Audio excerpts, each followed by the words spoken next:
সূরাতুল কাউসার 3 বার পাঠ করে লেবুতে ফু দিলে কি হয়? আমি আবারও বলছি, সূরাতুল কাউসার 3 বার পাঠ করে লেবুতে ফু দিলে কি হয়? খুবই দামি এবং গুরুত্বপূর্ণ আমলটি। আমলটি আপনি শিখে রাখুন, আপনার কাজে লাগবে। আমলটি করে যখন আপনি উপকার পাবেন, আপনি আনন্দিত হয়ে যাবেন, আপনি একেবারে খুশি হয়ে যাবেন। প্রিয় ভাই বোনেরা, আমলটি কখন কিভাবে করবেন, কোন নিয়মে করবেন, আমলটি করে কিভাবে আপনি উপকৃত হবেন, আমি শুরু থেকে শেষ পর্যন্ত আপনাদেরকে বলে দিচ্ছি। আপনারা অতি সহজেই এই আমলটি করতে পারবেন। প্রিয় ভাই বোনেরা, একটি অনুরোধ থাকবে, যখন আপনি আমলটি করবেন ভিডিওটি না টেনে না কেটে দেখবেন, তাহলে সঠিক নিয়মে আপনি আমলটি করতে পারবেন। প্রিয় ভাই বোনেরা, এভাবে সূরাতুল কাউসার পাঠ করে লেবুতে ফু দিয়ে সেই লেবু কি করবেন আমি আপনাদেরকে বলে দিচ্ছি। প্রিয় ভাই বোনেরা, শুরুতেই বলবো আমলটি কেমন করে করবেন। আমলটি যখন করবেন এর পূর্বে আপনি উত্তম রূপে ওযু করবেন। উত্তম রূপে ওযু করে পবিত্রতা অর্জন করে পবিত্র স্থানে বসবেন। তারপরে আপনার সামনে একটি লেবু রাখবেন। লেবুটা আপনি 2 টুকরো করে রাখবেন আপনার সামনে। তারপর বাটিতে আপনি ডেকে রাখবেন। তারপরে আপনার জীবনের সমস্ত গুনার কথা স্মরণ করে আপনি ক্ষমা প্রার্থনা করবেন। আস্তাগফিরুল্লাহ রাব্বি মিন কুল্লি যামবি ওয়া আতুবু ইলাইহি লা হাওলা ওয়ালা কুওয়াতা ইল্লা বিল্লাহিল আলিয়্যিল আযীম। এভাবে যখন ইস্তিগফার পাঠ করা হয়ে যাবে 3 বার, তারপরে 3 বার দুরূদ শরীফ পাঠ করবেন সাল্লাল্লাহু আলাইহি ওয়াসাল্লাম, সাল্লাল্লাহু আলাইহি ওয়াসাল্লাম, সাল্লাল্লাহু আলাইহি ওয়াসাল্লাম। এভাবে যখন ইস্তিগফার এবং দুরূদ শরীফ পাঠ করা হয়ে যাবে, তারপরে সূরাতুল কাউসার পাঠ করবেন। যখন পাঠ করবেন মনে মনে ভাববেন, চিন্তা করবেন, হে আল্লাহ, যে উদ্দেশ্যের জন্য, যে সমস্যা সমাধানের জন্য আমলটি করতেছি, সে সমস্যা সমাধান করে দিন। আমার উদ্দেশ্য বাস্তবায়ন করে দিন। যে উদ্দেশ্যের জন্য আমলটি করতেছি, উদ্দেশ্যকে আপনি কবুল করুন, আমার আমলকে কবুল করুন, সময়কে কবুল করুন।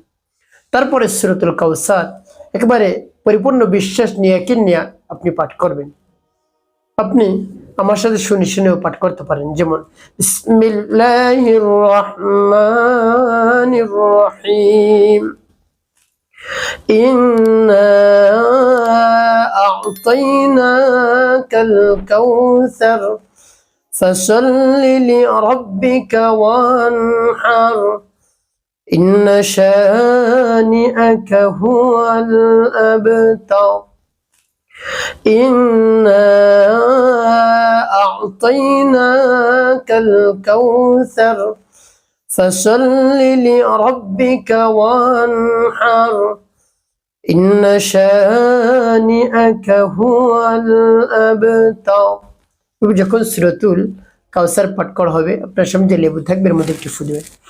তারপর আপনি আবার পাঠ করবেন বিসমিল্লাহির রহমানির রহিম, ইন্না আ'তাইনাকাল কাউসার ফাসাল্লি লিরাব্বিকা ওয়ানহার ইন্না শানিআকা হুয়াল আবতার إنا أعطيناك الكوثر فصل لربك وانحر إن شانئك هو الأبتر। পাঠ করার শেষ আবার তারপর আপনি মনে দরদ নিয়ে আবার পাঠ করবেন সূরাতুল কাউসার। বিসমিল্লাহির রহমানির রহিম, إنا أعطيناك الكوثر فصل لربك وانحر إن شانئك هو الأبتر إنا أعطيناك الكوثر فصل لربك وانحر إن شانئك هو الأبتر। সূরাতুল কাউসার পাঠ করার শেষ আবার একটু। প্রিয় ভাই বোনেরা, কতবার পাঠ করবেন হবে? 3 বার পাঠ করবেন সূরাতুল কাউসার। পাঠ করে 3টি ফু আপনি দিবেন। তারপরে আপনি কি করবেন? নবী সাল্লাল্লাহু আলাইহি ওয়াসাল্লাম মুহাব্বত নিয়ে, ভালোবাসা নিয়ে পাঁচবার দুরূদ ইব্রাহিম পাঠ করবেন। আল্লাহুম্মা সাল্লি আলা মুহাম্মাদ ওয়া আলা আলি মুহাম্মাদ কামা সাল্লাইতা আলা ইব্রাহিম ওয়া আলা আলি ইব্রাহিম ইন্নাকা হামিদুম মাজিদ। আল্লাহুম্মা বারিক আলা মুহাম্মাদ ওয়া আলা আলি মুহাম্মাদ কামা বারাকতা আলা ইব্রাহিম ওয়া আলা আলি ইব্রাহিম ইন্নাকা হামিদুম মাজিদ। আল্লাহুম্মা সাল্লি আলা মুহাম্মাদ ওয়া আলা আলি মুহাম্মাদ কামা সাল্লাইতা على إبراهيم وعلى آل إبراهيم إنك حميد مجيد। اللهم بارك على محمد وعلى آل محمد كما باركت على إبراهيم وعلى آل إبراهيم إنك حميد مجيد। اللهم صل على محمد وعلى آل محمد كما صليت على إبراهيم وعلى آل إبراهيم إنك حميد مجيد। اللهم بارك على محمد وعلى آل محمد كما باركت على إبراهيم وعلى آل إبراهيم إنك حميد مجيد। اللهم صل على محمد وعلى آل محمد كما صليت على إبراهيم وعلى آل إبراهيم إنك حميد مجيد। اللهم بارك على محمد وعلى آل محمد كما باركت على إبراهيم وعلى آل إبراهيم إنك حميد مجيد۔ اللهم صل على محمد وعلى آل محمد كما صليت على إبراهيم وعلى آل إبراهيم إنك حميد مجيد। اللهم بارك على محمد وعلى آل محمد كما باركت على إبراهيم وعلى آل إبراهيم إنك حميد مجيد। এভাবে যখন দুরূদ ইব্রাহিম পাঠ করা হয়ে যাবে পাঁচবার দুটি ফু দেবেন লেবুতে। প্রিয় ভাই বোনেরা, আপনার আমলটি করা হয়ে গেলে কি করবেন? এই লেবু আপনি ডেকেই রাখবেন, কাউকে আপনি দেখাবেন না।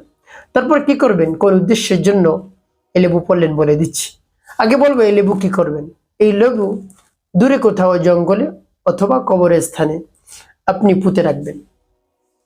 1 ফিট মাটি খনন করে নিচে পুঁতে রাখবেন। কবরস্থান যদি পুঁতে রাখেন, কবরের ডান পাশে এক টুকরো, বাম পাশে এক টুকরো, ভাবে 2 দিকে 2 টুকরো আপনি পুঁতে রাখবেন। আপনি 1 ফিট মাটি খনন করে 12 ইঞ্চি মাটি খনন করে নিচে পুঁতে রাখবেন। কেউ যেন দেখে না, যদি দেখে তাহলে মনে করবে আপনি কি যেন করছেন। একেবারে আড়াল করে আপনি এভাবে আমলটি করবেন, এভাবে লেবুটি পুঁতে রাখবেন।